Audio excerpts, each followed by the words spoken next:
sa ating pong midweek na gawain ngayon is about who will stand in the gap between God and people. Sino ang po pwedeng tumayo para mamagitan sa Diyos at sa tao? Yun ang ating pong paksa. At itong paksang pong ito ay may kinalaman po ito sa prayer. At may isang uri ng prayer. Kasi there are different kinds of prayer na itinuturo ng Bible. At isa dito sa prayer na yun ay ang tinatawag na intercession. Intercession is one of the kinds of prayer. Kasi ang intercession, yan po ay standing in the gap. Tumatayo siya in between ng Diyos at ng tao. Yan ang intercession. Ang simple definition ng intercession ay praying on behalf of others. Sabihin, pinapanalangin mo yung tao. Hindi mo pinapanalangin ang sarili mo. O kaya ang needs mo, humihingi ka kay Lord, kailangan mo ng pera para sa tuition fee mo, kailangan mo ng ganito, kailangan mo ng ganyan. Hindi po yun intercession. Prayer of petition yun. Pero yung intercession ay prayer para sa iba. Ano ba, pinagpipray mo yung katabi mo, intercession yan. Pinagpipray mo yung kapitbahay mo, intercession yan. Pinagpipray mo yung classmate mo o yung mga mahal mo sa buhay, ang tawag doon ay intercession. Yung salitang inter, you are in between God and the person. Ngayon, sa Ezekiel chapter 22, kung meron kayong Bible, ay pwede nating buksan ang ating Biblia. Book of Exodus chapter 22, verse 30 to 31. Tandaan niyo po, ang intercession ay very important sa puso ng Diyos. Kasi dito sa ating binasa, sa aklat ng Ezekiel, chapter 22, verse 30, ay naghahanap ang Diyos ng isang taong ikangay tatayo sa pagitan niya at sa pagitan ng tao o ng isang syudad. Naghahanap siya ng isang taong mamamagitan.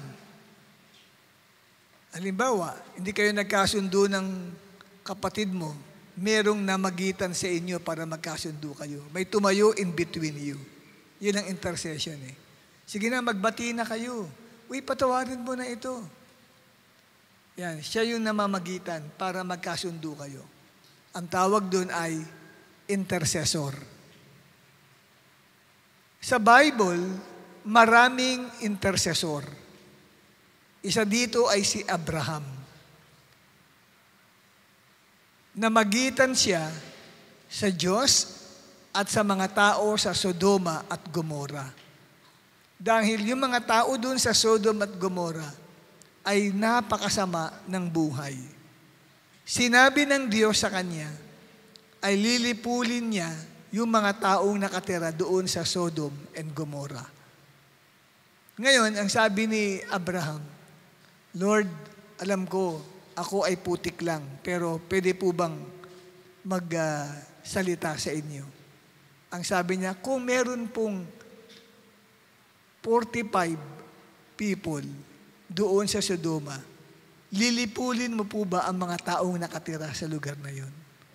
Ang sabi ng Diyos, alang-alang sa 45 tao, hindi ko lilipulin ang mga tao sa lugar na yon. Naramdaman ni Abraham, mukhang walang 45 na matuwid eh. Kasabi niya, Lord, isa pa. Baka may 40 doon. Kung may 40 po, lilipulin na po ba? Alang-alang sa 40, hindi ko papatayin lahat ng tao sa lugar na yon. Hanggang sa tumatawad-tawad si Abraham, hanggang sa 10. Sabi, Lord, kung may 10 na nakatira doon na may takot sa iyo, matuwid ang buhay, papatayin niyo po ba lahat ng mga tao doon sa Sodoma at Gomora? Sabi ng Diyos sa kanya, alang-alang sa 10, hindi ko papatayin ang lahat ng tao sa lugar na yon. Tapos naghiwalay na sila. And then, nagpunta yung 2 anghel doon sa Sodoma at Gomora at nakita sila ni Lot at ang ginawa ni Lot, nilapitan at inaya sa bahay, inugasan ng kanila mga paa at pinakain. Nung habang kumakain sila nung gabing iyon, may ingay na naririnig sa palibot ng bahay. Nang silipin ni Lot, mga lalaki na nandoon. Nagkaroon ng pusong babae ang majority ng mga lalaki sa Sodoma at Gomora. Gusto raw nilang makilala yung bisita ni Lot na kagagwapo. Kasi may mga anghel, pag nagpakita, pogi talaga, gwapo. So nabakla ang puso noong mga tao, lalaki doon sa lugar ng Sodoma at Gomora. Ang sabi nila, ilabas mo sa amin yan, gusto namin makipag-sex sa kanila. Eh sabi ni Lot, siyempre, responsibility niya yung mga visitors niya. Sabi niya, pinamimigay na lang niya yung 2 niyang dalagang anak. Ito, may 2 akong anak dito na dalaga. Ito, sila na lang ang gawa niya ng masama. Wag lang ito mga visitors ko. Ngayon, sabi nung angel, pinadala kami na rito para malaman kung gaano kasing sama ang mga tao sa lugar na ito. Abot na hanggang langit. Kaya, gustong pumasok ngayon ng mga tao sa bahay ni Lot. Ang ginawa ng angel, binulag lahat ang mga lalaki doon na naghahanap ng pintuan. Hindi sila ngayon makakita. At sabi ng angel kay Lot, sige, lumabas na kayo. Isama mo yung asawa mo, yung mga anak mo, at saka yung mga, kung may boyfriend o makamag-anak kayo dyan, dali na ninyo, lumabas kayo sa Sodoma at Gomora, sapagkat bababa ang apoy para tupukin lahat ng taong nakatira sa lugar na yon. So ano nangyari? Tumakas si Lot kasama ang asawa at 2 anak na babae. Walang sumamang mga boyfriend ng anak nila, walang sumama eh. Hindi sila maniwala sa sinasabi na lilipulin ng Diyos ang Sodoma at Gomora. Walang kamag-anak na sumama. Nag-stay doon, sila lang na pamilya ang tumakbo. At ang sabi ni Lot, kung maaari po, pahintulutan mo kaming makarating bago po bumagsak ang hatol ng Diyos sa mga tao. Doon sa isang maliit na syudad na yon. Kasi sabi niya, siguro puro 3 babae itong aking mga kasama, mahirap lumakad at tumakbo. Pinagbigyan naman sila. Sige, sabi niya gano'n. Hanggat di kayo nakakarating doon sa lugar na yun, Zoar ang tawag, ay hindi pa namin ibababa ang judgment sa mga tao. Doon lamang na makarating sila doon sa Zoar, ay saka umulan ng apoy at tinupok ang lahat ng mga tao sa lugar na yun ng apoy. Sinulog silang buhay na mula sa langit. Itong asawa ni Lot, binilin, wag lang kayong lilingon. Hindi makatiis. Siguro naalala niya, sigaw ng kanyang mga kumare. Yung mga kalaro niya siguro sa madyong, naririnig niya doon sa lugar na yon. Mga mga kaututan dila niya, kakwentuhan niya, parati. Kachismisan, maraming mga marites siyang iniwan doon.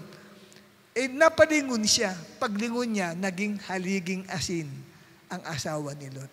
Hanggang ngayon, nandoon pa po yung malaking haliging asin. Doon sa malapit sa Red Sea. Kasi yung Sodom at Gomora po, ay halos po yan, doon na mismo yan, sa pampang na po yan yung syudad na yan, sa Red Sea. Kaya lang lumubog po yun, dahil nga po sa judgment ng Diyos. Pati mga tao ay nangamatay, pati yung lugar ng Sodom at Gomora ay lumubog sa ilalim po ng lupa. Namatay lahat ang mga tao, pero may nag-intercede. Sino nag-intercede? Si Abraham. Hindi niya pinababa pa. Huminto na siya. Yung sinabi niya kung may 10, kung nahihiya kay Lord. Yun ang intercession Pero kung sinabi niya, Lord, kung may 1 man lang na matuwid doon, hindi ko gugunawin. Sana hindi napatay lahat ng tao sa lugar na yun. Kaya lang 10. Walang 10. Si Lot, po pwede pa naging matuwid. Kaya lang, walang 10. Pinatay ng Diyos lahat ng mga tao sa lugar na yun. Dahil sa sobrang sama ng tao. Ang puso ng mga kalalakihan ay nagkaroon ng puso ng isang babae. yun pala ay isang bagay na karumal-dumal sa harapan ng Diyos. Na isa kang lalaki na magkaroon ka ng isang pusong babae at maghangad ka sa isang lalaking kapwa mo. So, dahil sa galit ng Diyos, nilipol niya ang mga tao sa Sodoma at Gomorrah. Pero may nag-intercede. Kaya lang, yung intercession ni Abraham, hanggang 10 lang eh. Sana inabot niya hanggang 1. May 1 man lang, Lord, na matuwid. Hanggang ngayon sana buhay pa mga tao. Buhay pa yung siyudad ng Sodoma at Gomorrah. Ngayon, kahit sa mapa, hindi mo na makikita eh. Kasi nawala sa mapa yung lupain ng Sodoma at Gomorrah. Kaya nung mapunta ako sa Israel, at ako'y lumangoy doon sa Dead Sea o Salt Sea na tinatawag, wala na po kaming makitang Sodoma at Gomorrah. Yun nga lang, meron pong malaking haligi ng asin na nakadisplay doon sa malayo-layo pa. Yun po'y palatandaan na asawa ni Lot yun na naging haliging asin. Ibig sabihin, totoo yung nakasulat sa Bible, totoo dahil may evidence pa rin na may malaking pong ikangay haliging asin na nakatayo malapit po sa Dead Sea. Pagpapatunay lamang, totoo ang Biblia. Totoo may nangyari na ganyan. Yun nga lang, na mag-intercede si Abraham, kinunti lang niya. Ginawa lang niyang kung may 10 matuwid. Kaya kung mag-i-intercede ka, huwag hanggang 10 lang. Sagarin mo na, Lord, kung may 1 man lang na maayos dito sa pamilya ng pinagpipray kong ito, huwag daw ang bumaba ang judgment mo sa kanila. Kahit may 1 man lang. Di ba? Ngayon, pag sinabi mong, Lord, kahit wala pong matuwid, pwede rin sabihin mo, Lord, kung wala pong may takot sa iyo sa pamilyang yun, maawa ka pa din. No? Yan po. Ang tawag dyan ay intercession. Sino pa ang kilalang intercessor? Si Moses. Nung ang Diyos nakikipag-usap kay Moses doon sa bundok, ang sinabi ng Lord kay Moses, yung mga Israelitang inilabas mo sa Egypt, sumasamba ngayon doon sa guyang ginto. Yung guyang ginto na ginawa nila, sinasamba nila. Di ba nga, sa 10 utos, ayaw ng Diyos yung sasamba ka sa mga rebulto. Ayaw ni Lord yun eh. Na meron kang luluhuran o kaya ay iilawan mo yung mga rebulto. Naku, galit na galit si Lord niyan. Di ba? Kaya ang sabi ni Lord ngayon, sige Moses, papatayin ko lahat ng mga Israelitang yun at sa iyo magsisimula ang isang bagong bayan. Pero sabi ni Moses, Lord, wag po, maawa po kayo. Nag-intercede si Moses. Maawa po kayo. Wag pong mangyari po yun. Masisira po ang pangalan nyo. Mababalitaan ng mga Egyptians na kayo ang nagalis sa kanila, pero nagalit kayo sa bayan ninyo, pinatay nyo ring lahat. After siya doon sa integrity, sa reputasyon ng Panginoong Diyos. Alam nyo, dahil sa intercession ni Moses, hindi niya nilipol lahat ng mga Israelites. Bagamat galit na galit si Lord, nagpatira pa si Moses. Kasi damandama niya yung galit ng Diyos eh. Kasi God is a consuming fire eh. Kaya dahil sa kanyang intercession, nanatili ang bansang Israel. Sana hindi natatawagin Israel yan eh. Bansang Moses na lang tatawagin eh. Kasi bakit? Sabi ng Diyos sa kanya eh, magsisimula na lang sa'yo ang isang bansa. Pero sabi ni Moses, bagamat sisikat siya, alam mo sa isang intercessor, hindi pwedeng may mga personal agenda ka. Sige Lord, lipulin mo nga sila. At wow, sa akin magsisimula naman ang isang malaking bansa. Hindi, sabi ni Moses, Lord, wag po, Panginoon. Hindi ako after sa pagsikat ng pangalan ko. Alang-alang sa mga taong iyon, maawa kayo sa kanila. Grabe, napakalma ni Moses. Ganyan ang gawain ng isang intercessor. Pinapakalma niya yung galit ng Diyos. Amen?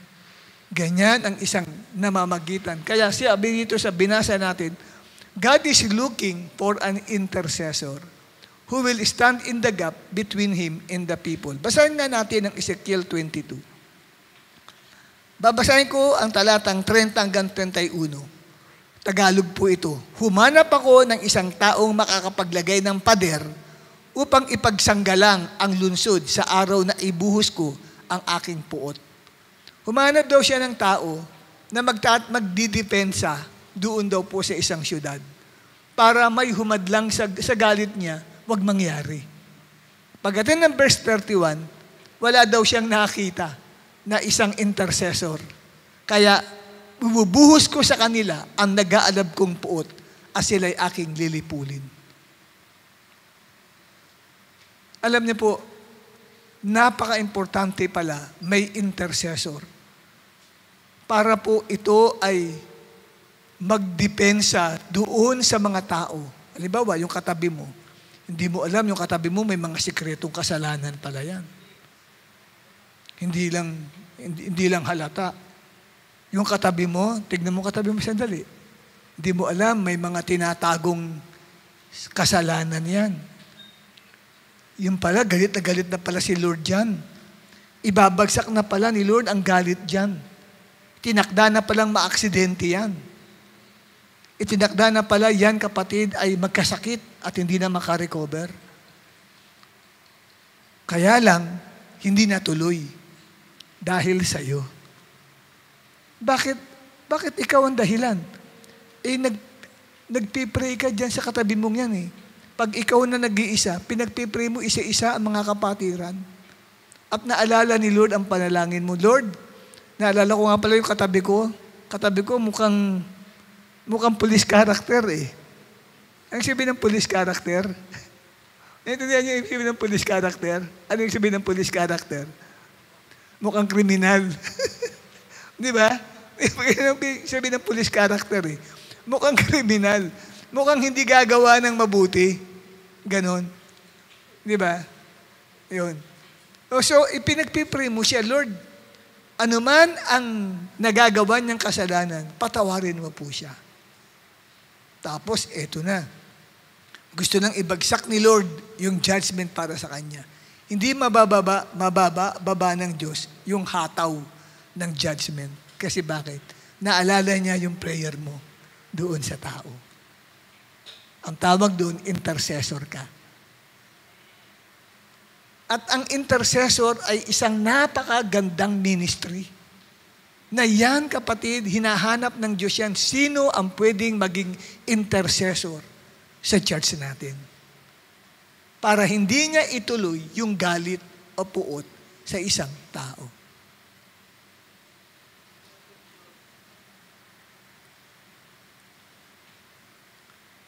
Ngayon, why intercession is important?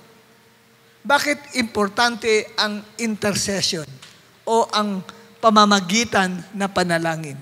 Gaya ng aking nabanggit, una, bakit important to defend the people, the city or nation from God's judgment?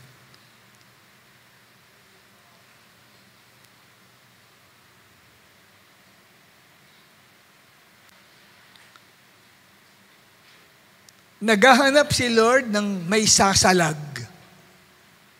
o may magdidepensa sa isang tao o sa siyudad natin na Manila o kaya po ay sa nation. Katulad ng nababalitaan ngayon, ano ba ang problema sa Baguio ngayon? Merong nangyayaring epidemya. Nagkakasakit ang mga tao sa bituka dahil sa tubig. Ang tanong, bakit? Alam niyo po, ang isang epidemya, hindi basta-basta, lumalaganap yan. Sa Bible, pag nagbasa ka, isa sa paraan ng Diyos na magbaba ng judgment sa isang city, sa isang lugar, nagpapadala siya ng epidemya. Salot. Nagkakaroon ng salot. Kung nagbabasa kayo ng Bible, pero kung wala ka alam sa Bible, di mo alam yun. Sa Bible, pareho lang ni David eh. Di ba nagkaroon ng salot? Dami namatay, 70,000 in one day pa lang. Si David namagitan siya eh. Patungkol dun eh. Kasi, bakit nagkakaroon ng ganyan? Kasi walang nakita si Lord na qualified para mamagitan sa Baguio. Kaya lumaganap siya. Maraming Christians sa Baguio. Maraming churches doon sa Baguio. Maraming Christian fellowship sa Baguio. Naghahanap siya, bago niya ibaba yung judgment niya sa Baguio, naghahanap siya kung sino ang pwedeng mamagitan para hindi ibaba yung judgment niya. Walang nakita si Lord. Kaya yan, lumalaganap. Ngayon, nalaman natin yan, ano dapat natin gawin? Mag-pray. Intercede natin. Di ba? Hingi natin ang tawad sa Lord. Una sa lahat, yung mga namiminuno sa Baguio City. Yung mayor, di natin alam, baka may mga bagay na ginagawang hindi tama. Tapos yung mga city council, yung mga barangay chairman, o kaya ay mga barangay kagawad, baka corrupt sila. O kaya naman kapatid ay yung mga tao, hindi tama ang pamumuhay. Di ba? Nakakalimot sila sa Diyos. Inihingi ng tawad yun sa Panginoon para huwag lumaganap yung pong anumang kahatulan ng Diyos. Mailalarawan ko itong intercession na yan ay nung bata pa kami, pag ang tatay ko ay nalasing, ano yan, kumukuha yan ng pamalo. At kahit wala kang ginagawa na kasalanan, huwag kang dadaan sa harapan niya paglasing yan. Tatamaan ka ng malaking 2x2 na kahoy sa ulo, kahit saan katamaan. Naalala ko noon, yung ate Edaline, na mayapan na rin siya. No? Yung ate ko, nung bata pa kami noon, inutusan ng nanay ko tanungin kung nagbayad na kami ng utang doon sa tindahan. Ngayon, noong ang ate ko pumunta, nakausap niya yung tindera, hindi raw ibinayad ng tatay ko yung perang binigay ng nanay para ibayad. Nandun ang tatay ko. Gusto mong sasabihin sa nanay mo, ha? Hindi. Umuwi yung kapatid ko, sinabi sa nanay ko, sabi sa ako ni tatay, bago daw sabihin sa inyo, hindi naman niya binayad yung ano. Kaya nung dumating ang tatay ko, naku, nagsagutan sila ng nanay ko. Kaharap kami noon. Mamaya-maya, naglasing ang tatay ko, tapos umuwi sa bahay, naghanap ng malaking 2x2, hinarap yung ate ko. Nasaan ka ngayon? Nakita ko na, ang ate ko nasa isang sulok na lang. Naku, tinaas po kami yung 2x2, babanatan sa ulo ang ate ko. Malamang patay siya dun. Kaya lang, yung lola namin, yung nanay ng tatay ko, buti kasama namin sa bahay, biglang tumakbo. At nung hinampas na ganyan, sinalo ng lola ko yung pong 2x2 ng kanyang pong kamay. Nabali po ito, itong tatlong ito, bali yan. Kasi tatamaan yung ulo nung ate.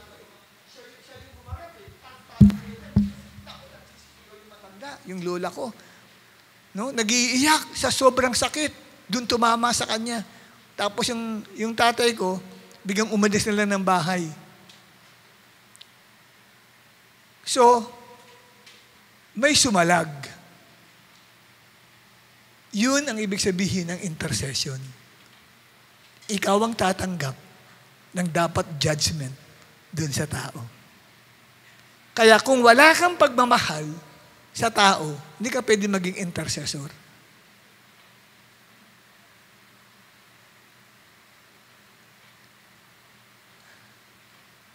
Kasi ikaw yung haharap eh. Pero hindi itutuloy ni Lord yung palo niya pag humarap ka, lalo na kung nakita sa iyo, wala ka namang ginagawang mali. Halimbawa, may ginagawa kang bagay na hindi maganda, nakatakda ng ikaw ay i-judge ni Lord. Bigla kapatid, mayroong nag-intercede sa iyo. May lumapit. At siya na yung tatamaan, hindi maipalo-palo ni Lord. Yung tatay ko, naipalo niya. Kasi kahit nanay niya yung kaharap, pinalo pa din eh. Tao kasi, ganun ang tao. Pero si Lord, iba. Nung ipapalo na lang ni Lord, ang humarap sa kanya, yung taong nagmamahal sa kanya. At yung mahal din ni Lord, hindi maipalo-palo. Pumipesa si Lord dito, humaharang-harang yung brother, yung sister. Wag po Lord, wag po. Kaya naiurong ni Lord, wag na lang. Kasi bakit? May tumayo in between them. Kaya tiyakin mo, kung gusto mo maging intercessor, may ginagawa kang tama. Kasi pag mali ang ginagawa mo at naging intercessor ka, ikaw ang tatamaan ng judgment. Itutuloy yun sa'yo. Hindi na dun sa tao. Kaya lang, hindi maituloy-tuloy kasi iniisip ni Lord, hindi ko naman pwedeng i-judge to kasi okay naman ang buhay niya. Masunuri naman siya sa akin. In love naman siya sa akin. Committed siya sa akin. Kaya hindi maibaba ni Lord yung judgment. Naintindihan nyo? Yan ang pinag-uusapan natin is about standing in the gap, the role of an intercessor. Alam nyo, kailangan natin yan dito sa church. Kailangan natin yan sa bansa natin. Kung nais natin na talagang maging maayos ang lahat, lalo na sa pamilya mo, kailangan mo yan sa family mo. Sa asawa mo, sa anak mo, sa mga kapatid mo. Kasi hindi simple. Pwede magkaroon ng kapahamakan sa buhay nila kung walang intercessor. Kaya naghahanap si Lord na magdidepensa doon sa lugar o sa grupo ng mga tao na pwedeng ibagsak ang judgment ng Panginoon. Gaya ng aking nabanggit, di naman tayo siya nag-judge. Bakit bumagsak ang matinding epidemya sa Baguio? Tinuloy pa rin ng Panginoon. At maraming Christians nag-suffer. Kasi hindi ka pwedeng humarang-harang kung hindi rin okay ang buhay mo. Hindi simple maging intercessor eh. Kasi pag hindi tama ang buhay mo, wag kang basta haharang-harang dyan. Tatamaan ka din. Pero kung okay ang buhay mo sa Panginoon, masunurin ka, may takot ka sa Diyos, in love ka kay Lord, pag humarang ka, wala na. Iniiwan na ni Lord yung taong paparusahan niya.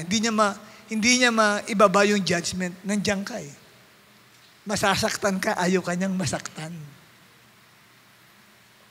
Amen? Nandiyan yung taong nagmamahal sa kanya, kaya hindi niya maituloy.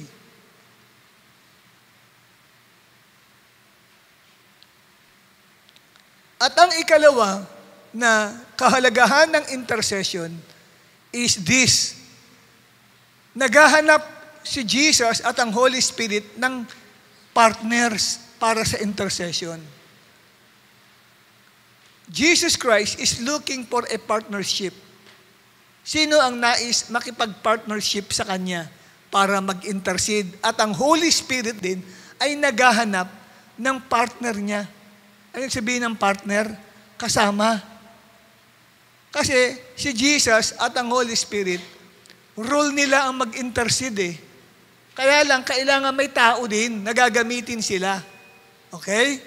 Sa Hebrews chapter 7 verse 25, babasahin natin ang talatang yan na tumutukoy sa ministry ni Jesus Christ ngayon. Ano ang ginagawa ni Jesus ngayon? Di ba? Anong ginagawa niya? Nasa langit siya. Nakaupo siya sa kanan ng Father. At ang ginagawa niya ay nag-i-intercede sa atin. Nag-i-intercede. Ang sabi, consequently, yung si Jesus yan, is able to save to the uttermost those who draw near to God through Him, since He always lives to make intercession for them. So, ini-intercede niya yung mga taong lumalapit sa Diyos. Yung mga taong lumalapit, pero kung lumalayo ka sa Diyos, hindi yung sabi, di ba? He is able to save to the uttermost those who draw near to God. Ano sabihin ng those who draw near? Sila na mga nagtitiwala kay Lord. Sila na mga nag-serve kay Lord. Amen? Oh. At ang sabi kasi, si Jesus Christ nabubuhay magpakailanman para mamagitan doon sa mga taong yun na nagsiserve kay Lord. Ngayon, si Jesus Christ lang ba ang kinakailangan yun na lang siya ang mag-intercede? Hindi po. Kailangan po na may partner. Kasi kailangan din nating lumapit kay Jesus para at least dalawa. Lord, Jesus, mahabag po kayo. At si Jesus naman ngayon, tumatanggap ng iyong request, sinasabi niya yung sa Father. Pero kung wala namang tinatanggap sa atin, para hindi tayo interesado sa intercession ni Jesus, feeling niya, nag-iisa siya.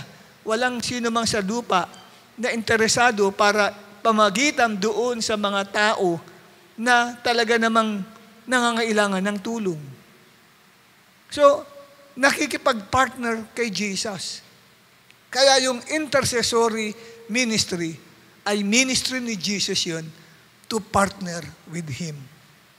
Parang ganito, magtatayo kayo ng negosyo. Gusto mo may partner ka sa negosyo. Kasosyo mo. Amen? Ganyan din ang gusto ni Jesus. Ayaw niyang siya lang yung nagpipray kay Father. Gusto niya may kasama din siya na nagpipray din. At ganoon, next naman natin is about the Holy Spirit. Ang ministry ng intercession ay ministry o gawain ng Holy Spirit yan. Next slide natin. Romans chapter 8 verse 26.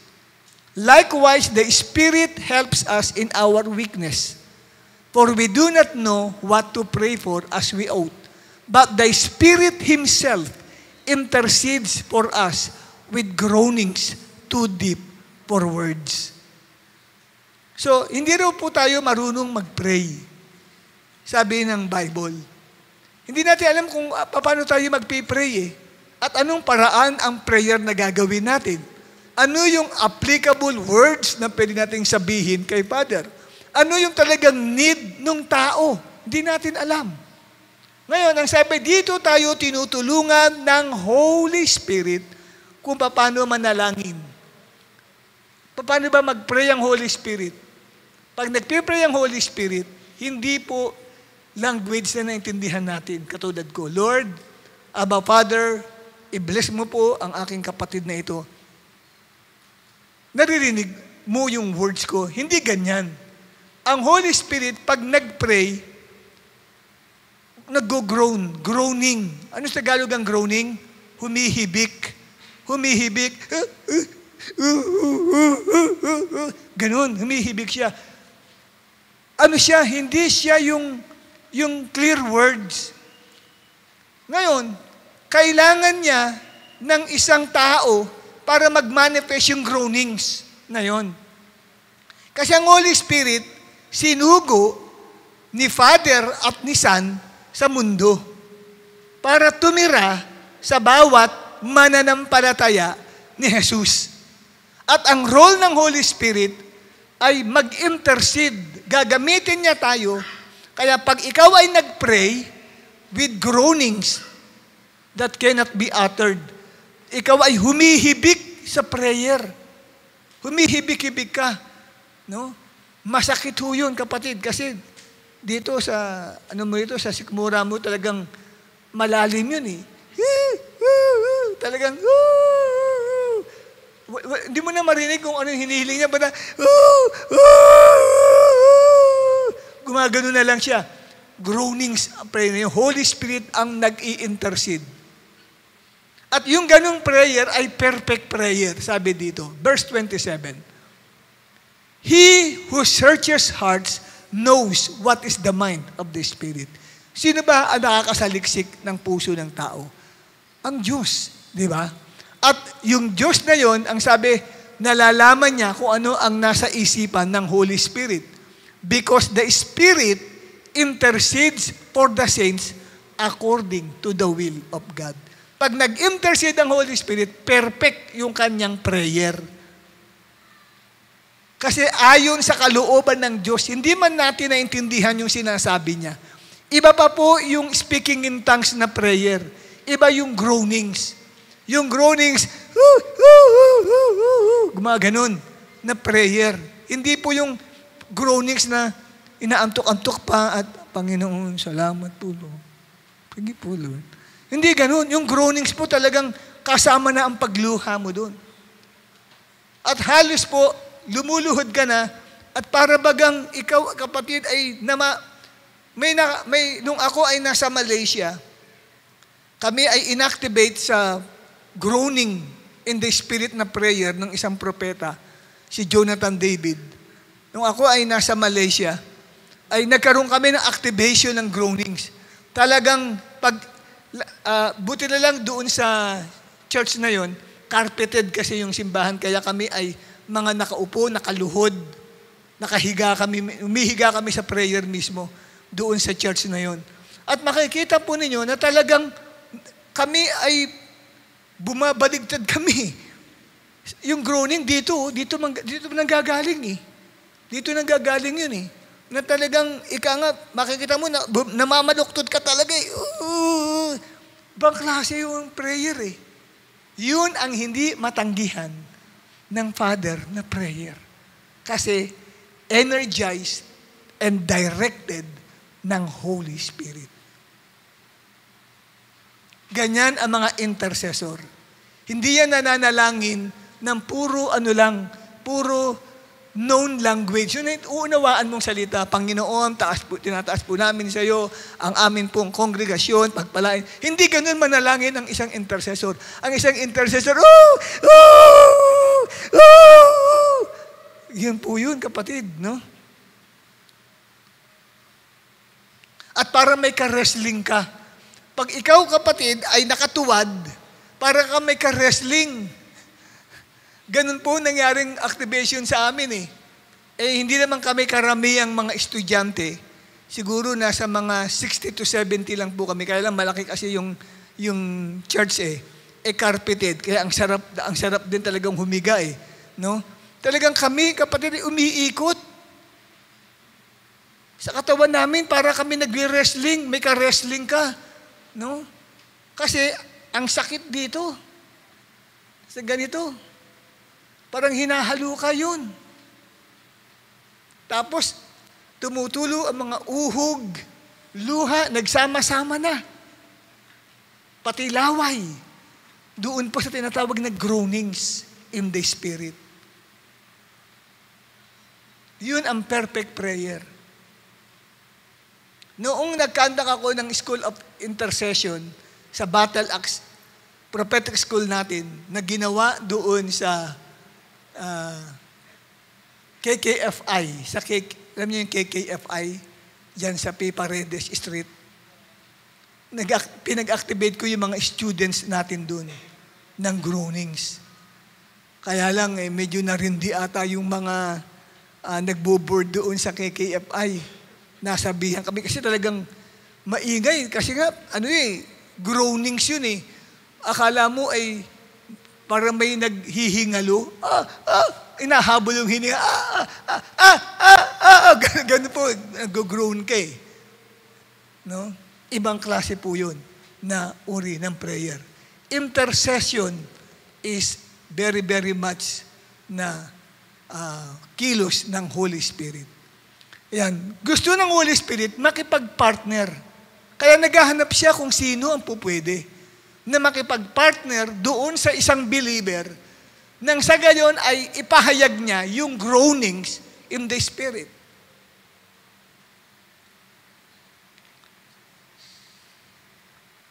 At ang ikatlo na importance ng intercession is what? To prepare for the great next move of the Holy Spirit. Kung meron pong gagawin ang Diyos na kakaiba, kung meron siyang ikikilos o kaya ay kakaibang paggalaw niya, marami siyang ililigtas ng maraming tao. Meron po munang pangungusap sa puso ng mga mananampalataya. Halimbawa sa isang church, katulad nito. Kung si Lord ay magdadala ng libu-libong souls, sa church natin. Hindi po pwedeng basta na lamang po magyayari yun. Kakausap muna siya ng mga believer na nandito para po mag-involve sa intercession. Magugulat ka na lang na parang may nilalagay sa heart mo, gusto kong magkulong sa kwarto at mag-pray. Parang gusto kong mag-pray kay Lord. Pagluhod mo palang, grabe, umiiyak ka na kaagad. Ibang klase, hindi mo maintindihan ang sarili mo. Pag iyak mo, mamaya-maya, parang hindi ka makahinga. Nag-groanings ka na pala, hindi mo alam yun. Nagpipray ka na pala. Ginagamit na ng Holy Spirit, ikaw. Kasi may gagawin siya na napakalakas na pagkilos ng Diyos. Ano ba? Sa cell group nyo, kung ang cell group mo ay 30, gagawin pa lang nito at 3,000 yan, hindi po pwedeng basta na lang po yun na wala pong intercession o intercessor. Si Lord po ang nagpiprepare. Una, yung leader mismo ang kinakausap ni Lord. Pag ang leader ng cell group ay babad sa prayer, may gagawin ng Diyos sa cell group niya. Magdadagdag yan. Tapos bababa yung ganong anointing sa mga members. Halimbawa, hinahanap mo si leader, di mo makausap. Bakit? Tinetext mo, hindi sumasagot. Yung pala, nakababad sa prayer si leader. 6:00 nagising, tanghali na, hindi pa rin tapos mag-pray. Pagka ganun, ibig sabihin, humanda ka na, ang cell group mo sasabog. Kasi hinahanda ng prayer of intercession ang next great move ng Holy Spirit. Pero kung walang oras sa prayer, konti lang, 30 minutes lang, 1 hour of prayer is enough na. Huwag kayong maghintay na may gagawin ng Diyos sa grupo nyo. Wala. Pero kung meron, siya yung nag-i-inject niyan sa puso ng isang leader at maging ng member. Na nagtataka ka, bakit parang, dati ginagawa ko nung pagising ko sa umaga, almusal agad ako, pero parang nawalan ko ng interest sa almusal, parang ayoko muna mag-almusal, gusto ko mag-pray. Mag-rejoice ka kasi ibig sabihin, ini-stir up ni Lord ang puso mo para mag-intercede. May gagawin si Lord. Magbibigay ako ng example dyan. Una, kapatid, biblical evidence about the birth of the Messiah. Hindi po si Kristo ay basta na lang po isinilang without any preparation. Ang Messianic movement, pag sinabing Messianic movement, marireveal ang Messiah, ang Savior, si Jesus Christ. Siya ay magpapakahayag sa mga tao at magkakaroon ng mga signs and wonders, healings, at proclamation ng gospel. Ngayon, yung pagkakasilang kay Jesus Christ, hindi po nangyari lang yan na basta-basta. Meron pong nag-prepare ng pagdating ni Jesus Christ. Ano ang nag-prepare? May 2 tao sa Bible na ginamit ng Diyos para maihanda ang paglitaw ng Messiah. At yung ginawa ho nila ay prayer of intercession. Kaya whenever po na may isisilang ka na isang bagong ministry, may isisilang ka na maraming souls sa iyong grupo, dadalin ka na Lord sa seasons of prayer and intercession. Magtataka ka, bakit dati nung araw, pagkatapos ng Sunday service, nag-aaya agad yung isang sister, isang brother, uy, kain tayo. Ngayon hindi na. Bakit kaya? Kasi diretso siya sa bahay, kulo ng kwarto, prayer agad siya. Kasi may kaya sa kanya mag-pray eh. Hindi rin niya alam bakit yun. Tapos magugulat na lang siya, bigyan nagdadagsaan ang tao sa grupo niya. Saan ang gagaling ito? Ang bilis mag-invite ng kanyang mga members. Nanganganak ng nanganganak. Kasi naihanda siya sa larangan ng prayer and intercession. Example natin dyan, kapatid, ay si Simeon. Si Simeon. Luke chapter 2, 25 to 35. Basahin natin. 1, 2, 3. Na ang pangalay, Simeon, isang lalaking matuwid, may takot sa Diyos at naghihintay sa katubusan ng Israel. Nasa kanya ang Espiritu Santo. Ipinahayag ng Espiritu Santo sa kanya na hindi siya mamamatay hanggat hindi niya nakikita ang Kristo na ipinangako ng Panginoon. Sa patnubay ng Espiritu, si Simeon ay pumasok sa templo at nang dalhin doon ni na Jose at Maria ang sanggol na si Jesus upang tuparin ang ayon sa itinakda ng kautusan, kinarga ni Simeon ang sanggol. Pagkatapos, nagpuri siya sa Diyos. Next slide. Ngayon, Panginoon, sabi niya, maaari na pong yumaong mapayapa ang inyong abang alipin ayon sa inyong pangako. Yamang nakita na po ng aking mga mata ang inyong pagliligtas na inyong inihamda sa harapan ng lahat ng bansa.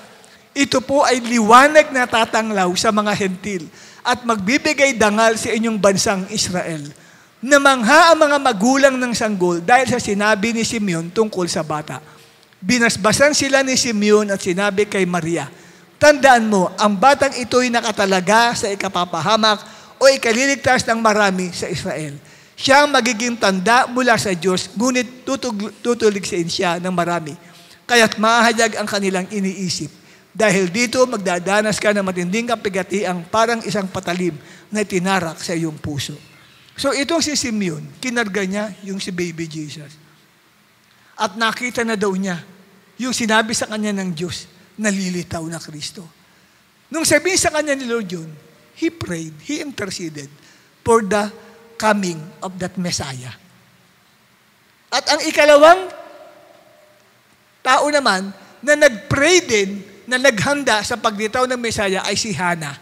Luke chapter 2, 36 to 38. Naroon din sa templo ang isang propetang babae na ang pangalan ay Ana, anak ni Phanuel at mula sa lipi ni Asher.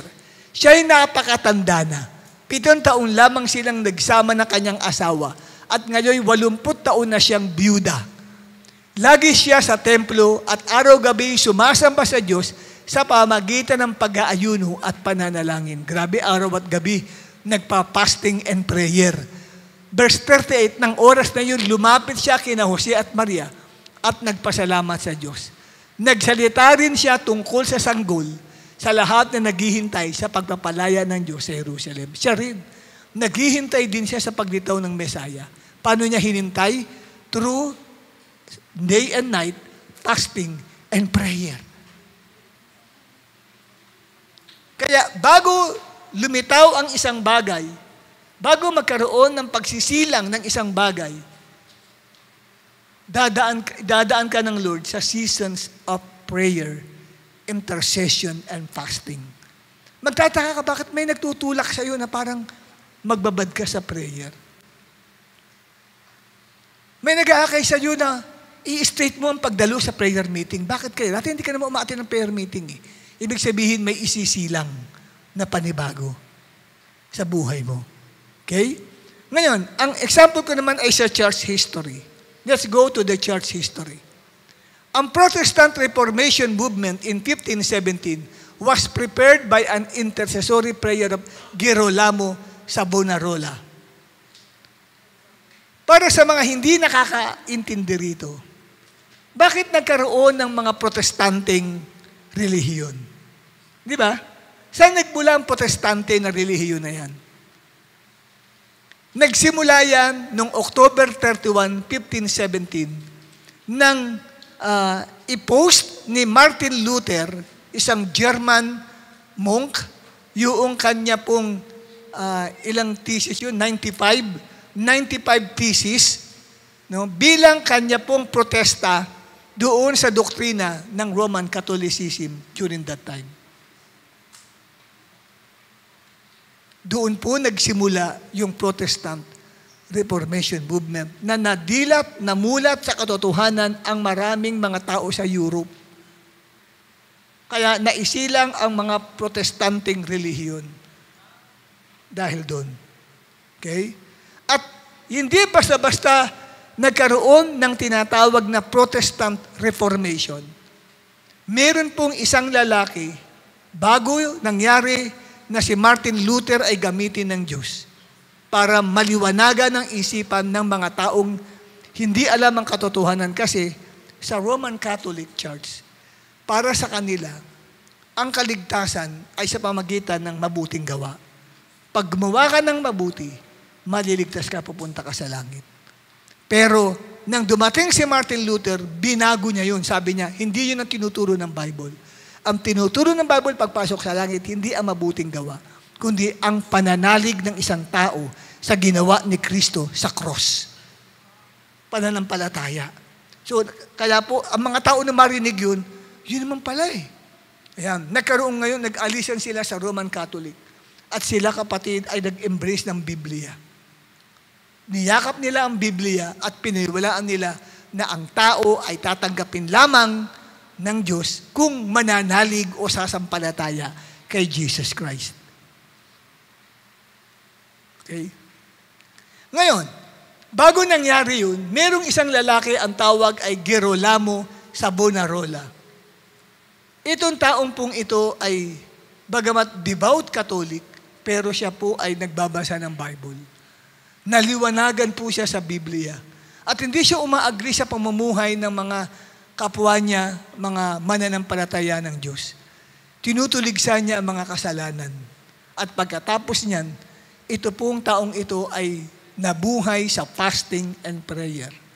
May pag-aakay sa kanyang mag-pray o manalangin. At dumating sa kanya, pag nirehearse nyo ang kanyang buhay, kopihin niyo po, i-research nyo sa Google, dumating sa kanya na nawa ay may gamitin ng Diyos upang dumating ang revival dito sa mga, kasi sa ano siya eh, sa France siya eh, sa Florence, France nakatira eh. Dumating nawa ang katotohanan sa mga taong ito na maliwanagan sila sa katotohanan, magkaroon ng revival. Kasi, bagamat pumapasok sa simbahan, pero nakikita niya, umiinom pa rin ng alak, nagsusugal, nagmumura. Yung mga buhay sa mga bahay nila, hindi tama. Hindi sumusunod sa mga magulang, sinasagot ang mga magulang. Nakikita niya sa Savonarola yun. Sabi niya, parang pakitang tao lang, sasabi niya, kailangan magkaroon ng revival. Nasagot yung kanyang fasting and prayer. Nung mamatay na siya, mamaya-maya po kapatid ay may lumitaw na isang lalaki, si Martin Luther, at nag-preach. Sa pangangaral ni Martin Luther, nabago ang buhay ng mga tao. Yung mga church-goer, umaatin sa Roman Catholic Church, pero hindi nababago ang buhay. Nagkaroon ng pagbabago ang buhay. Ibig sabihin, nagkaroon ng revival sa Europe during that time. Kaya nahati ang Roman Catholic Church. Marami po ang sumama kay Martin Luther. Kasi naranasan nila ang born-again experience. May naghanda nung bagay na yun at ang nag-prepare itong mamang ito sa kanyang prayer. At another thing pa, ikalawa kapatid, ang Great Revival na naganap sa England ay inihanda ng mga intercessors. Ang England, ang capital ng England ay London. Ang England ay tinatawag ding Great Britain. Ito mga intercessors na ito, ang pangalan na si John Wesley, ang kapatid niya si Charles Wesley, George Whitefield, at meron pang 4 others na hindi pinangalan, ay bumuo ng isang intercessory prayer group. Ang layunin nila ay para ipag-pray ang England for revival in the 18th century. Nagkaroon sila ng burden sa England kasi during that time, nung panahon nila na yun, grabe ang chaos. Wala sa order ang pamumuhay ng mga tao sa England. Laganap ang patayan, laganap po ang pagpasok sa mga bahay at nilolooban, tapos may maraming mga masasamang tao, sinusunog ang mga bahay. Tapos, bawat ikatlong bahay, nagtitinda ng mga alak doon po sa England, nung time na sa London, nung panahong yun. So, lagana po ang kasamaan, yung mga kabataan ay talagang sira ang buhay. So, itong mga taong ito, nagkaroon po sila ng pasanin na nawa mabago ang buhay ng mga tao sa England. Kaya bumuo po sila ng intercessory prayer group. At sila po, kapatid, ay nag-pray araw-araw na nawa ay bisitahin ng Diyos ang England. Then, dumating po ang December 31, 1738. Sabi nila, mag-overnight prayer tayo. Sasalubungin nila ang New Year ng January 1, 1739. So, gabi pa lang ng December 31, 1738, itong 7 mga taong ito ay nagsama-sama as intercessory prayer group. At sila ay nagnanalangin sa Panginoong Diyos. And then, hanggang sa dumating po ang January 1, 1730 na nagpalit na ng kalendaryo, alas 3 ng madaling araw, habang sila ay nagpipray for England, ay bigla pong bumaba ang Holy Spirit sa kanila. Ang tawag sa nila ay they fell to the ground. Ibig sabihin, para slain in the Spirit. Bumagsak sila sa mga kanilang kinatatayuan at mamaya-maya ay naramdaman nila yung power ng Lord sa kanila. At nasabi nila sa sarili nila, may gagawin si Lord sa England. And you know, ano nangyari, kapatid? Ito sila mismo na mga member ng Intercessory Prayer Group ang ginamit din ng Diyos. Itong si George Whitefield na nakalagay dyan, ay nang subukan niyang mag-share, nagulat siya. Nagiiyakan yung mga taong kanyang kinakausap. Tapos ito sila John Wesley, nag-try din sila na mag-share sa grupo ng mga tao. Ay bigla po kamong, sinasabi lang niya kung gano'n sila kamahal ni Jesus Christ. Mamaya nagluluhuran yung mga tao, parang nagkikikisay. Grabe yung repentance. Hanggang sa lumawak ang revival na yan sa England. Na-save. Kaya hanggang ngayon may monarchical government sa England eh. May hari pa din. May prinsipe. Napanatili yun. Kasi during that time pala, ay yung mga tao, parang gusto na nilang tanggalin ang mga hari at mga prinsipe, patayin. Kasi nga, sa nangyayaring parang walang kaayusan sa England. Unlike doon sa nangyaring French Revolution, talagang nawala sila King Louis and the family. Pinatay talaga lahat ang hari. Ang hari sa France, pati buong pamilya ng hari, pinatay ng mga tao. Ang tawag ay France Revolution o French Revolution. Kung kayo nagbabasa niyan, maganda basahin niyo po yan, the French Revolution. No? Pero, dapat mangyayari yan sa England eh. Dapat ngayon, walang hari sa England. Lipul na sila noon pa. Kaya lang, na-save sila dahil sa revival na nangyari. Ginamit ang mga intercessors na ito. Kasi nga, sila gagamitin ni Lord. Siyempre, sila na may burden. Di ba? Sila na may burden. Kaya may burden sa bansa nila, sila ang ginamit ni Lord na sila'y mag-share, ay grabe. Hinihipo ni Lord ang puso ng mga Englishmen. Kaya lumaganap yung gawain. Itong si John Wesley ay isang priest siya sa Anglican Church. Kaya lang nang siyang nag-intercede siya, ayaw siyang tanggapin doon sa church niya na mangaral. Ang ginawa niya, lumabas siya ng church at ginawa niyang pulpito ang kalsada. 20,000 ng tao ang dumating at nang siya'y mangaral, yung mga tao ay naghihigaan sa kalsada dahil sa repentance. Lumaganap, kapatid, yung revival. Ang dami nakakilala kay Lord. Lahat ng mga lasenggo ay tumuno ang buhay. Nasarado ang mga racetrack, yung karerahan sarado, pati mga malls, pati restaurant. Bakit sinara? Kasi lahat nasa church. Wala na magbubukas pa ng anumang mga establishment eh. Ayaw na nilang pumunta pa sa mga theater, sa mga sinihan. Wala nang nanonood ng sine, lahat nandoon sa simbahan. Grabe po yung revival na yan. Okay? Hinihanda yan dahil sa mga intercessors. Next natin. Si Jeremiah Lanphier was moved by the Holy Spirit to invite people to a daily prayer meeting in New York at 12 noon to 1 p.m. May ginamit din ng Lord itong si Jeremiah Lanphier. Nagkaroon sa kanya ng burden na magkaroon ng daily prayer meeting. No? Doon sa New York.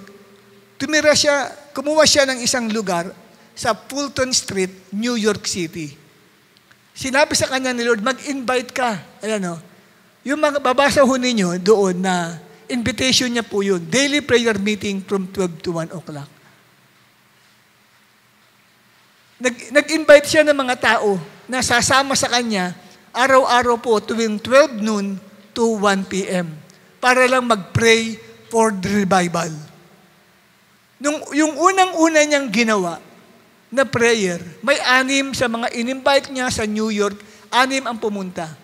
Sumunod, second day, may 20. Third day, nag-4 na po. Hanggang sa umabot sa 10,000 people ang nag-join at kumilos si Lord. Grabe po. Through prayer meeting, nagkaroon ng revival sa buong Amerika. I-research nyo yan para malaman nyo, hindi totoo sinasabi ko sa inyo. I-research nyo po yan. Talaga ang mga tao naging conscious sa spiritual life nila. Nagkaroon sila ng interest pumunta sa simbahan ng Panginoon. Nagkaroon sila ng interest sa spiritual life nila. Nabuhay ang espiritu po nila. Dahil dyan sa tinatawag na 1858, 1859 prayer meeting. Ang prayer meeting pala pwede mag-cause ng revival. Kung seryoso ang mga nagpipray. Kung hindi mga antukin ang mga nandyan. Gising na gising. Kasi bakit? Uhaw na uhaw. Kasi ang hinahanap ng Diyos, yung uhaw eh. Amen? Hindi nagpipray ka, mamaya-maya, namumuti lahat ng mga mata mo. Kailan ba matatapos ito? Tagal naman ng prayer. Di ba? Hindi ganun. Kailangan hindi ka antukin sa prayer. Hindi yung parang nagpipray, pwede ba nakagano ka pa? Hallelujah. Pwede ba nagpipray na minsan nakadikwato pa, nakasandal lang na gano'n? Walang ganun. Di ba? Yung talagang uhaw ka talaga sa Diyos. Yun po kapatid. Yan, ginamit ng Lord yan. Tignan nyo, Jeremiah Lanphier set up, sabi, a sign inviting people in New York City to pray. At 12:30 p.m., one man came in. By the following March, 10,000 were gathering daily to pray. 1858 to 1859, there was revival. Grabe. Mula sa New York, nag-spread sa iba't ibang lugar sa Amerika. Lumalapit, alam nyo, siya nasesave sa prayer meeting. Nasesave ang tao. Wala naman nagpipray sa prayer meeting, nasesave sa prayer. Kaya ang salvation, hindi po yung magaling kang mag-preach, magaling kang mag-share, ang husay-husay mo mag-share, memorize mo ang one verse evangelism. Hindi yun. Sa prayer nakukuha yun. Well-trained ka, kapatid, sa spiritual laws of salvation. Wala yan. Sa prayer nakukuha yun. Without prayer, useless lahat yan. Pag hindi ka nagbabad sa prayer at wala kang interest sa prayer, kahit isang duling na tao, di ba, pagwawagian yan. Wala ka mapagwawagian. Mabibigo ka lang kung hindi ka mag-i-engage sa prayer. Prayer is a must if we want people to get saved. Amen? Panalangin, importante. Tingnan niyo prayer meeting nila. Oh. Ang tindi ng prayer meeting. Tayo sa prayer meeting natin ito ba kapatid ay pinakikialaman ni Satanas? Pag naramdaman ninyo, may humahadlang sa pagdalo mo sa prayer meeting. Ibig sabihin ng prayer meeting natin, threat kay Satan. Pero kung malaya-malaya ka naman pupunta, ikaw lang ang may problema. Hindi Satanas ang humahadlang sa'yo, sarili mo lang. Malaki ang problema.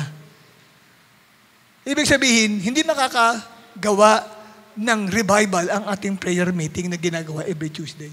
Wala ito. Amen?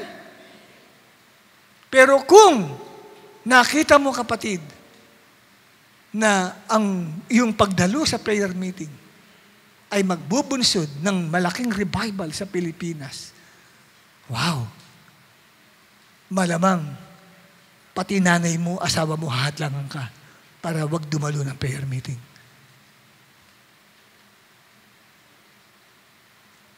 Okay. Next natin, kapatid. Great revival in Wales was prepared by the intercessors in the 20th century. Wales revival beginning in 1904 to 1906 was prepared by the intercessors that God had raised up at that time. Kiniwento ko na sa inyo yan dati, yung Wales Revival. Di ba merong team song ng Wales Revival pa nga 1904 to 1906. Mahigit 200,000 na mga Wales sa bansang yun ang nakakilala sa Panginoon. In a span of 2 years na revival, 200,000 ang pumasok sa mga simbahan. Punong-puno ang mga simbahan, samantalang nung araw, 50 ay malaking revival na daw sa kanila, yung 40 ang umaatin.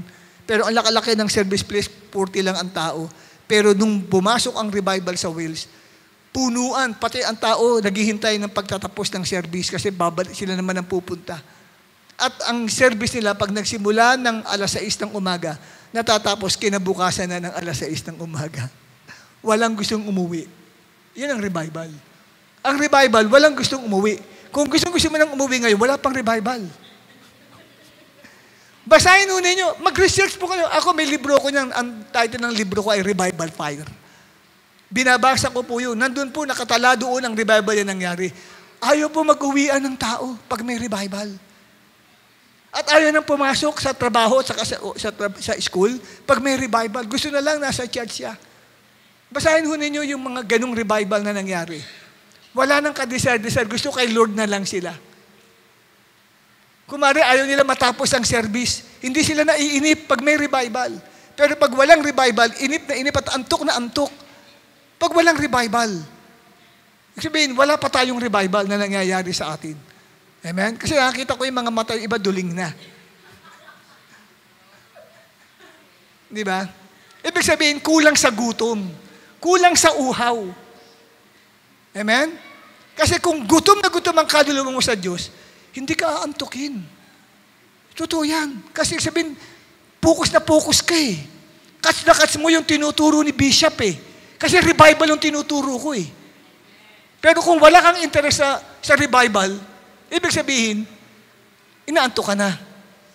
Kasi wala eh. Parang wala sa puso mo yan. Hindi ikaw ang hinahanap ni Lord. Ang hinahanap niya, yung gutom. Yung uhaw at gustong magamit ng Panginoon. Amen? Yun ang hinahanap niya. Tingnan natin dito. 1904, Evan Roberts was convicted by the Holy Spirit to return to his church at Mount Moriah Chapel to start an intercessory prayer group to pray for Wales Revival. Ito po matinding pinagmulan ng revival sa Wales na nangyari. Yung Wales, halos kalapit lang ito ng Scotland eh. Great Britain, Scotland, Wales, sa portion po ng northern part ng Europe. Si Evan Robert kasi ay estudyante ng Bible School. Umalis siya sa bahay nila at pumunta sa ibang lugar diyan sa Wales. Kaya lang, nung nandun siya sa Bible School nila, kinakausap siya ng Holy Spirit, bumalik ka sa church mo. Pangunahan mo ang mga kabataan nyo sa church, sa prayer meeting. Nung una, ayaw niya. Sabi niya, sarili ko lang ito. Pero, pinakikita sa kanya sa vision na kailangan niyang balikan ang mga youth nila doon sa Mount Moriah Chapel para i-encourage ang mga youth nila magsimula ng prayer. Nagpaalam siya ngayon sa principal. Sabi niya, sa Diyos po ba ito? Kala niya kasi sa demonyo eh. Sabi niya, hindi, kung sa Diyos yan, inaakay ka para mag-pray. Sa Diyos yan. Sa demonyo yan, hindi ka akayin para mag-pray. Sige, bumalik ka doon sa church niyo. Sa madaling sabi, nagulat pati nanay niya at parents niya. Bumalik siya doon sa lugar nila. Pati yung pastor nila nagulat. Oh, kasi youth po siya eh. Hindi siya pastor eh. Kabataan din po siya sa church nila sa Mount Moriah. Nang bumalik siya, ngayon, nagpaalam siya ngayon sa pastor niya. Sabi niya, Pastor, baka pwede pong maigather ko ang mga kabataan ng Monday night. Anong oras? 8 p.m. po. Para saan? Magkakaroon po kami ng prayer meeting. Bubuo ako ng intercessory prayer group sa mga youth. Sige. At doon na kapatid, nung pinayagan siya, at per 17 na kabataan ang pumunta sa church. From 17 na yon, dapat every Monday lang, kaya lang gustong-gusto ng 17, kasi naramdaman nila yung presence ni Lord at ang sarap mag-pray. Natapos sila 8:00, natapos sila ng 1:00 na madaling araw sa prayer. Di nag-uwian. Kinabukasan, gusto ko nila, yung 17, nadagdagan pa sila. At hanggang po sa dumating ang Saturday, hindi na po sila magkasya doon sa simbahan kasi lahat halos ay gusto nung umati ng prayer meeting. Pati mga bago, dumadalo ng mga invited first time, doon na save sa prayer meeting. At pagkatapos niyan, kapatid, yung prayer nila nagsisimula ng 8 p.m., natatapos na ng alas 6 ng madaling araw. Grabe, sabi nga niya, pag may revival, gutom ang tao sa presensya ng Diyos. Madaling araw yun, ha? Walang anaantok dun. Kasi gutom ang tao, may revival, may presensya ng Diyos, eh. At doon nagsimula, kapatid, ito na, pag-atina ng Sunday, nagulat yung pastor. Kasi ang capacity lang ng Mount Moriah ay nasa 50. Nagulat siya, saan nang gagaling itong mga taong ito? Nakapila sila para papasok sa simbahan. Hindi kasya. Kaya ang ginawa ngayon, humanap na lang kayo ng malapit na church dyan. So paghanap nila, yung mga church na konti ang laman, nagpapasukan, tumantuhay, nagpapasukan yung mga tao, at pareho ang kilos ng Diyos. Parehong kilos ng Diyos. Kung anong ginagawa sa Mount Moriah, yun din ang ginagawa doon sa mga simbahan. Kaya po, nagkaroon ng revival because of the intercession ng mga kabataan. At ang mga ginamit ng Lord, kung sino rin ang mga bumuo ng intercessor, sila po ang lumaganap sa Wales. Mga youth po yan. Nag-testify, nag-preach po sila. Ang dami pong tumatanggap sa Panginoon. Ang tawag nga sa Wales Revival ay Youth Revival kasi pinangunahan ng kabataan ang revival sa buong Wales. Ano ginawa ng mga pastor? Nanonood na lang po mga pastor sa ginagawa ng mga kabataan. Kasi bakit? Napakaraming tao ang nasisave. Kasi nakita sa kanila, gutom sila sa presensya ng Diyos. Sino ba naman ang tatagal nun? Tayo nga lang. Di ba? Alas 7 tayo nagsimula rito. O magna 9:30 na. Inaantok ka na. Sila alas 8 ng gabi hanggang alas 6 ng umaga. Grabe, oh. Talaga magkakaroon talaga ng revival. Di ba? Pero kung ikaw aantok-antok, huwag kang mag-expect na ikaw ay makakasama dun sa revival. Makakasama ka sa matutulog. Hindi sa revival. Kasi naghahanap si Lord kasi ng isasama niya. May gagawin si Lord sa bansa natin eh. May gagawin si Lord sa church natin. Hindi niya pipiliin ang mga antukin. Pipiliin niya yung talagang gutom at uhaw doon sa revival na gustong gawin ng Diyos. Yun ang gusto ni Lord. Yun ang gagamitin niya. Mga kabataan, grabe. Sino mga kabataan dito? Pati na kabataan sa puso. Pwede isama na rin natin. Gagamitin ng Panginoon. Alam niyo, ang sarap. Kaya nga paborito ko yung Wales Revival. Kasi bakit? Hindi mga pastor ang ginamit. Ang ginamit ay mga ordinaryong tao. Kabataan pa. Kaya lang, mga addict sila sa larangan ng prayer. Ito yung mga addict sa larangan ng intercession. Kaya kung merong kabataan dito, pagdating sa prayer, hindi ka interesado, antuking ka, kapatid, doon ka sa koral, itatapon. Hindi ka mapapasama sa pipiliin ng Diyos. Pero kung desire mo, Lord, gamitin mo po kami, Panginoon. Thousands of people ang mapagwagian po namin. Amen po ba? Meron pa ba? Ibibigay pa ako dyan? Wala na. Next natin. Who would like to be part of our Radiant Intercessory Prayer Group? Sino sa inyo nais maging kabahagi sa tinatawag na Radiant Intercessory Prayer Group? Sinare ko sa inyo ang cause kung bakit nagkaroon ng mga revival sa iba't ibang lugar. May mga intercessory prayer group. At sino sa inyo ang nais maging parte niyan para gamitin ng Panginoon? Di ba? Next slide natin. Ano ang main objectives ng ating Radiant Intercessory Prayer Group? Number 1 is to pray for the revival of our nation, the Philippines. Kung mahal mo ang bansa natin. Kasi yung mga ginamit ng Lord sa revival in the past, mahal nila bansa nila eh.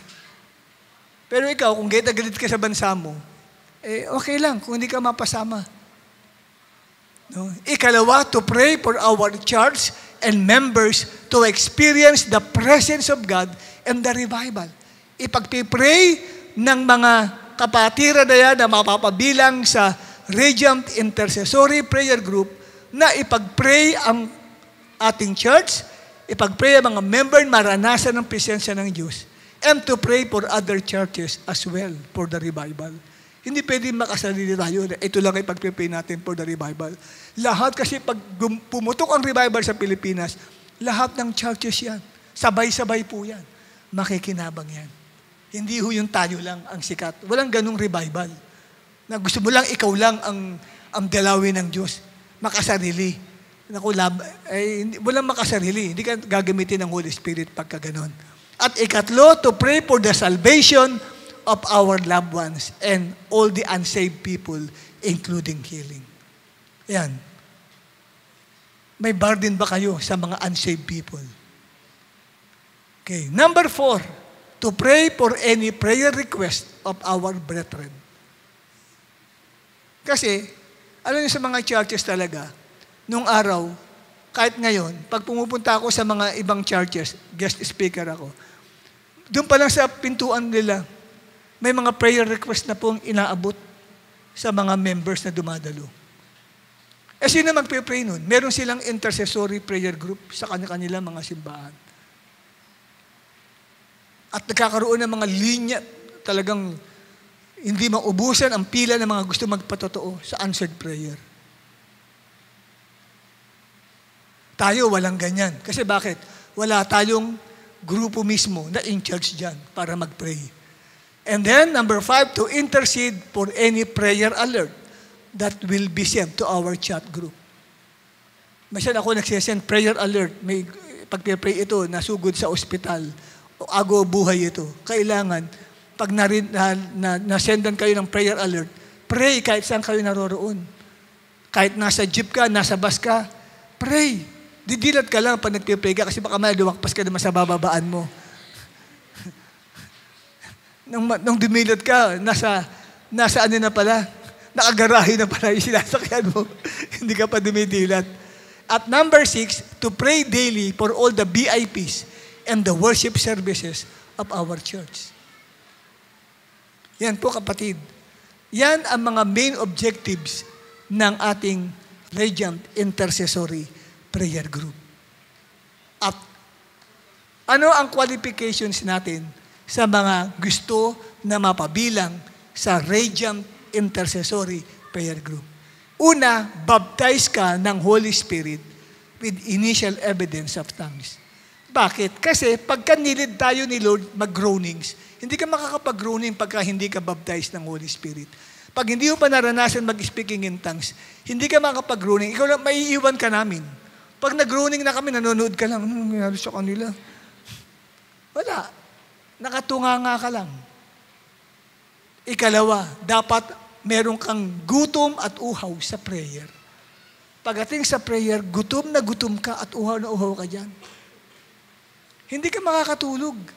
Kahit gusto mo matulog sa hapon, pero pag inakay ka mag-pray, hindi ka makatulog eh. Kasi babangon ka, magpipray ka talaga. Kahit minsan, at sa pantulog mo, pag gigisingin ka, mamaya magpipray ka.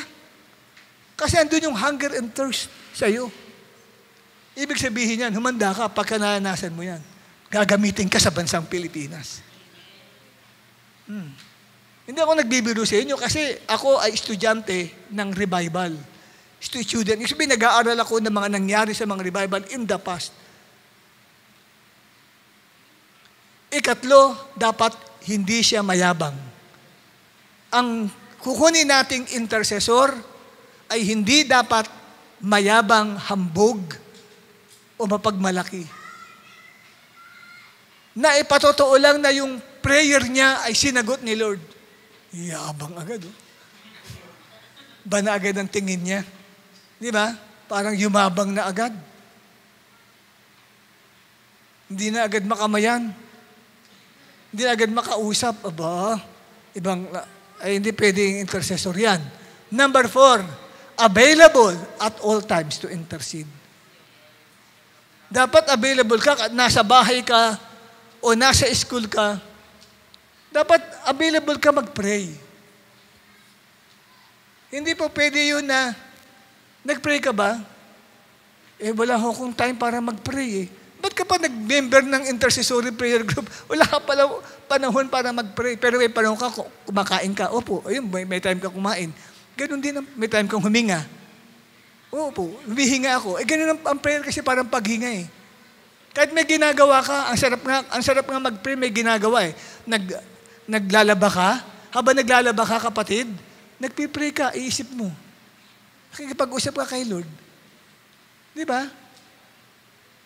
Habang nagluluto ka, nagpipray ka. Habang naglalakad ka, nagpipray ka kay Lord. Di ba? And especially when called for to pray together as a group. Nagpatawag ako. Lahat ng mga intercessors, halika tayo rito. Pumunta kayo rito ngayong gabi. Mayroon tayong joint prayer, hawak-hawak ng kamay. Dapat available ka. Sorry po, hindi ako makakapunta. Hindi pwede yun. Intercessor ka eh. Pero hindi naman laging ganun, na kailangan magtitipon. Ang intercessory yan, dapat yan, nakakalat yan. Sa bahay ka, nasa, basta one in the spirit tayo, ka lang, laging available lang pagka nag-ring ang cellphone mo, oops, may prayer alert siguro.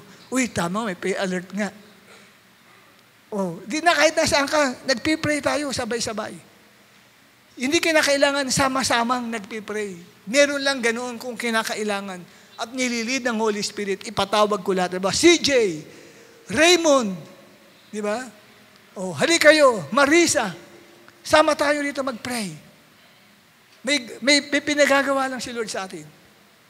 Hindi yung sorry po, not available, hindi pwede si intercessory yun. Kailangan, yes, okay, punta po ko dyan. Di ba? Ganun po yun. At number 5, live a lifestyle of fasting. Kaya kung ikaw ay nais mag-member ng intercessory group natin, kailangan nagpa-fasting ka once a week.